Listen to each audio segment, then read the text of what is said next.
welcome our blood viewers to our today's news English edition. As usual, we bring to you the major and top highlights of tonight. Let's follow.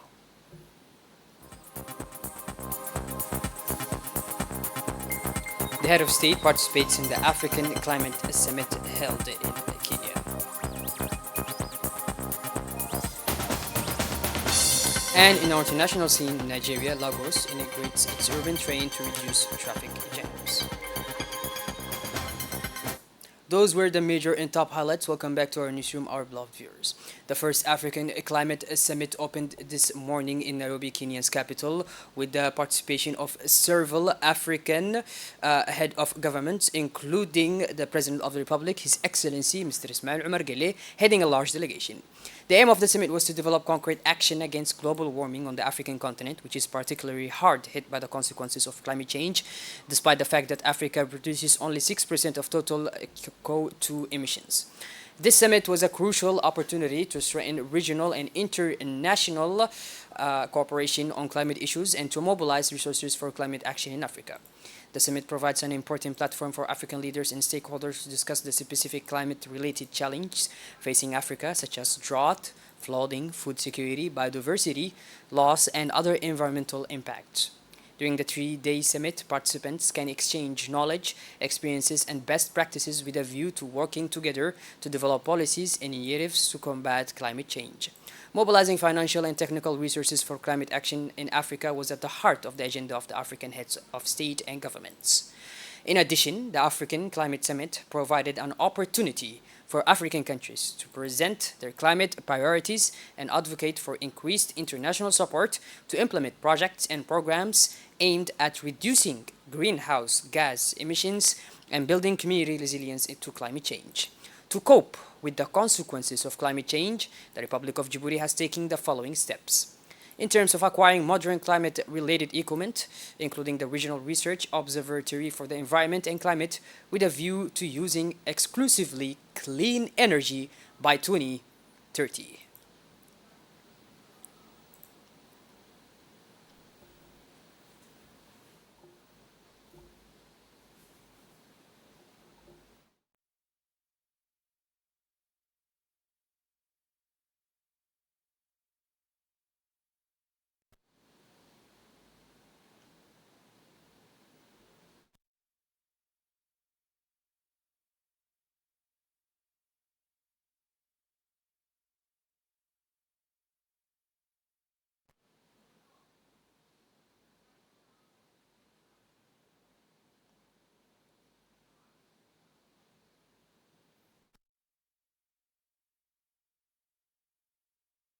Before this summit was a crucial opportunity to strengthen regional and international cooperation on climate issues and to mobilize resources for the climate action here in the African continent.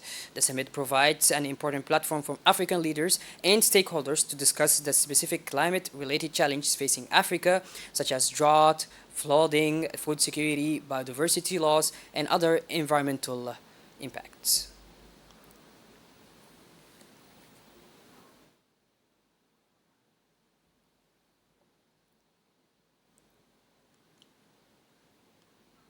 Let's listen now to the speech made by the President of the Republic, His Excellency Mr. Ismail Omar Guelleh, at the summit.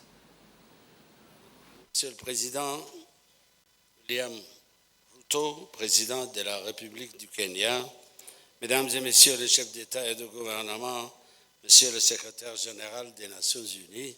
Allow me to begin by thanking the President of the Republic of Kenya, His Excellency Mr. William Ruto, and the brotherly Kenyan people for the warm welcome extended to us since our arrival in this beautiful city of Nairobi.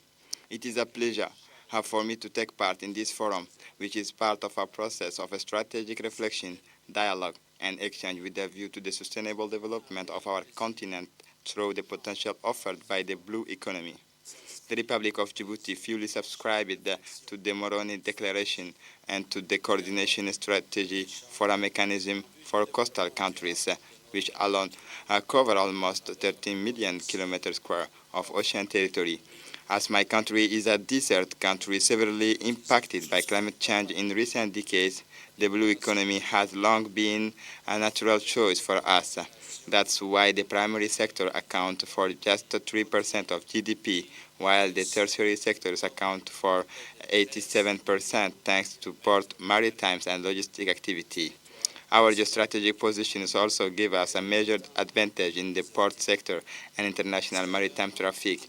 In addition to combat the specter of thirst, seawater desalination has enabled us to solve the problem of access to drinking water, and Djibouti has built its first seawater desalination plant. This is said to say that promoting the development of the blue economy is an imperative for Djibouti.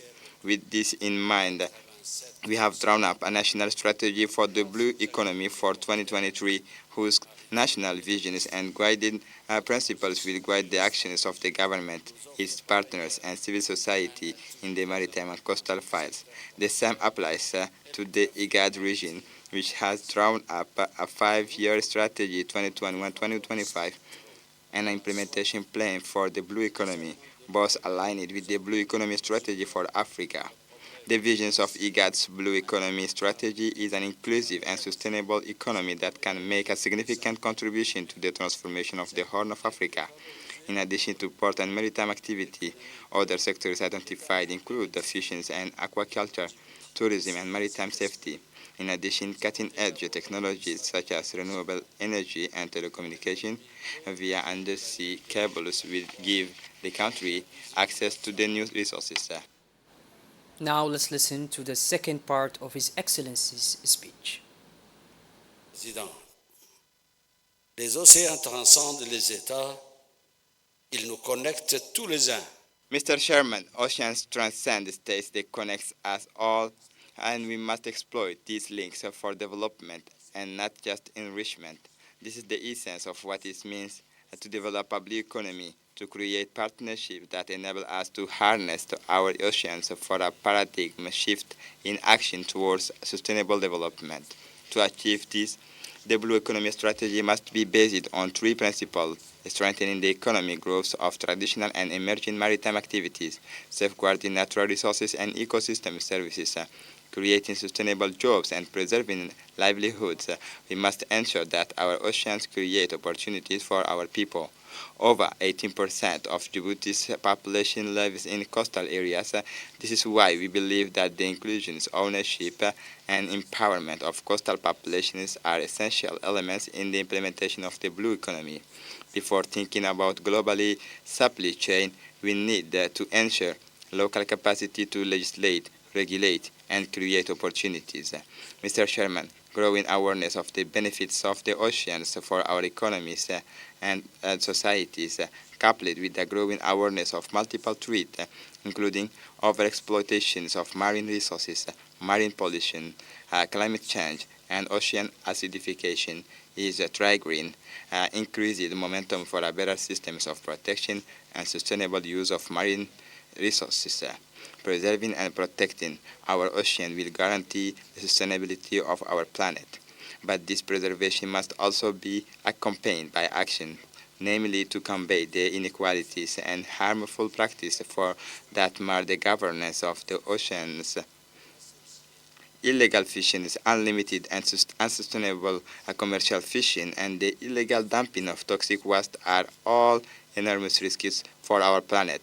This conference must therefore mark the starting point for a new development trajectory for our oceans and seas. We are aware of Africa's potential in the blue economy, but also of our vulnerability. Unlocking the potential of a regenerative blue economy in Africa and beyond requires the mobilization of adequate financial resources, as our state capacities to capitalize our blue economy resources remain insufficient, despite the many commitments made by the international community to adapt to climate change and increase resilience. Our actions remain below the level of urgency and mobilization is required. This is why Africa continues to urge our developed partners to respect their commitments, especially as the development of the blue economy is perfectly in line with the spirit of sustainability and resilience advocated by the United Nations Agenda 2030 and constitute a lifeline for our continent, particularly desert countries. Thank you very much. les pays désertiques. Je vous remercie. In the national news today, under the chairmanship of the Prime Minister of the Republic of Djibouti, His Excellency Mr. Abdelkader Kamel Mohammed, and in the presence of the senior government officials, the second strategy meeting was held in the premature meeting room. The meeting was attended by the Minister of the Interior, the Minister of Housing and Urban Affairs, the Minister of Agriculture, the Minister Delegate for Decentralization, the Mayor of the City of Djibouti, the Presidents of the Regional Councils and Commune Presidents, and the Director General of the Radio and Television of Djibouti, RTD, Mr. Aden Abdi Jama. The focal point of the meeting was the process of accelerating the planting of trees in Djibouti City and the interior regions. The Prime Minister took the floor to review progress to date, highlighting major achievements in this crucial environmental project.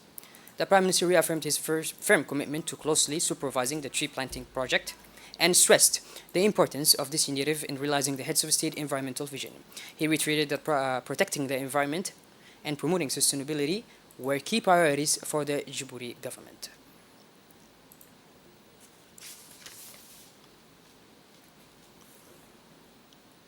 Following on from basic school children, high school students are now back to school. More than 21,000 students in general, secondary education and 5,895 in technical education and vocational training have returned to their schools. Children were warmly welcomed to schools that have been renovated thanks to the summer work carried out by MEFOP.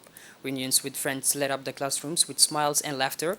This year saw the opening of 3 new high schools in the Dakhel region, as Aila, Sankal, and Mulud. The expansion reinforces MEFOP's commitment to local education. All measures have been taken to ensure that the start of the new school year is as auspicious as possible. As a reminder, this year, the MEFOP focused on a series of priorities in its letter of orientation from the start of 2023 to 2024 school year. Priorities such as the accelerated implementation of the digital policy with greater use of information and communication technologies in education, ICTE, and professional integration for high school students in technical and vocational streams, among others.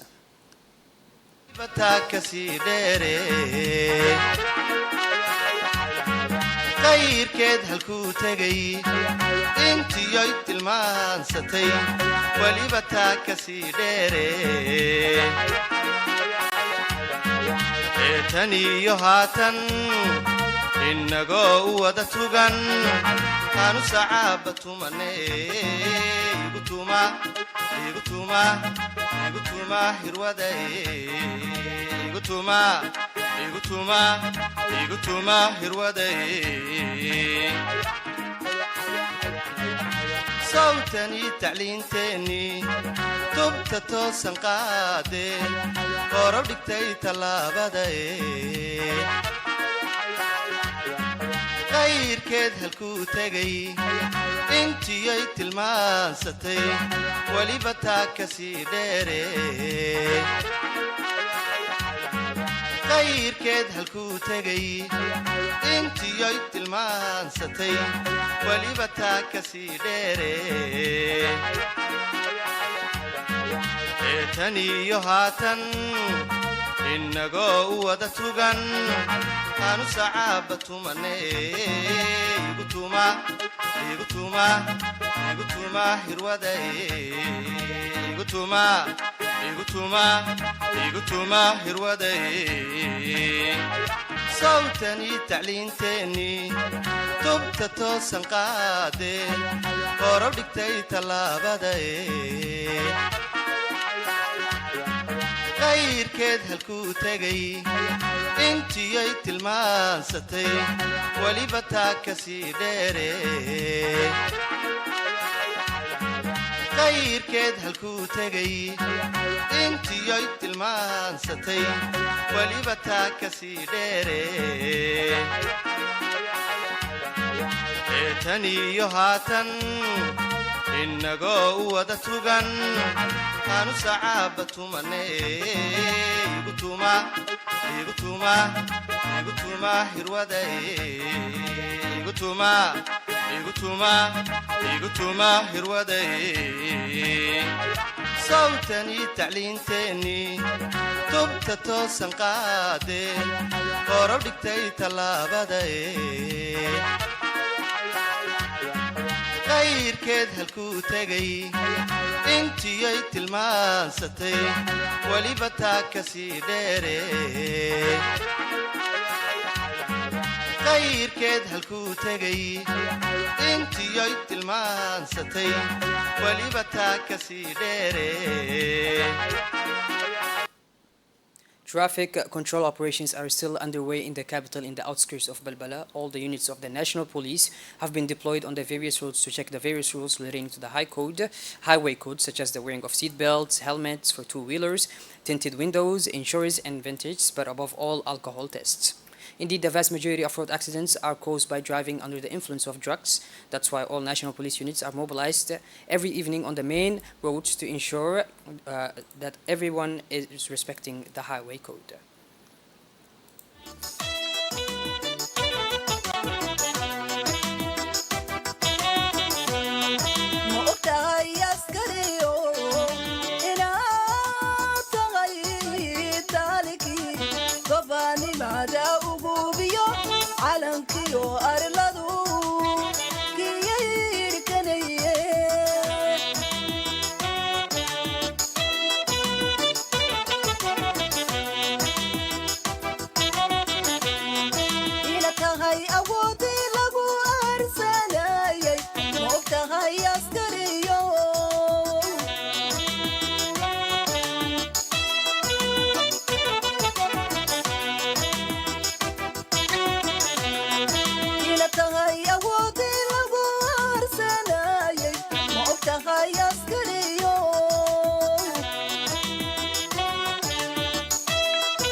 Since the last days of August and during the month of September, the summer rains of the hot season have been in full swing in the Ali Sibeh region.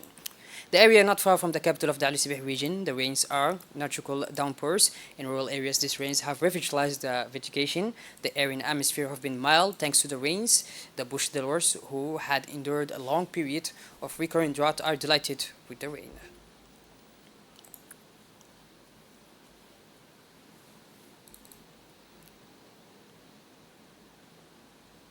Shifting towards our international scene now, after years of delay, Lagos residents were able to use the new train that crosses the Nigerian megapolis on Monday, designed to save time and reduce its immense traffic jams. The first 13-kilometer section of the Blue Line, which opened on Monday, took passengers from Marinia, the city center of the Atlantic Ocean, to the mile second zone on the mainland in 15 minutes and 5 stations. The full journey costs 750 naira, around $1, more than the buses currently in use, but saves a considerable amount of time.